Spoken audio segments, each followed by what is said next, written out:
এই দার্জিলিং থেকে ফেরার পথে আমরা কার্শিয়াং হয়ে ফিরছিলাম নিউ জলপাইগুড়ি স্টেশনে যাওয়ার উদ্দেশ্যে। আর ঠিক সেই সময় একটা অসম্ভব সুন্দর মন্দিরের দেখা পেয়ে গেলাম, যেই মন্দিরটা তীর্থস্থানের সঙ্গে সঙ্গে ট্যুরিস্ট স্পটও বলতে পারো। এখানে হ্যাঁ, এটা একটা বাংলার সব থেকে বড় উঁচু বৃহত্তম হনুমানজির মন্দির। এই মন্দির দর্শনের জন্য কোনো রকমের পয়সা লাগে না, কিন্তু এই মন্দির একবার দর্শন না করলে মনে হবে জীবনটাই অসম্পূর্ণ।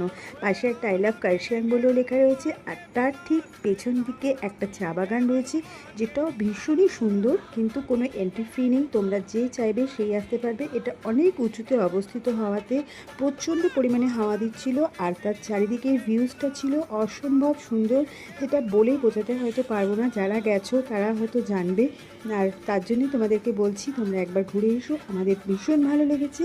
আর এই কারণেই আমি এই ছোট্ট ভিডিওটা তোমাদের সঙ্গে শেয়ার করলাম। আমরা খুব মজা করেছি। আমাদের ভিডিওটা ভালো লাগলে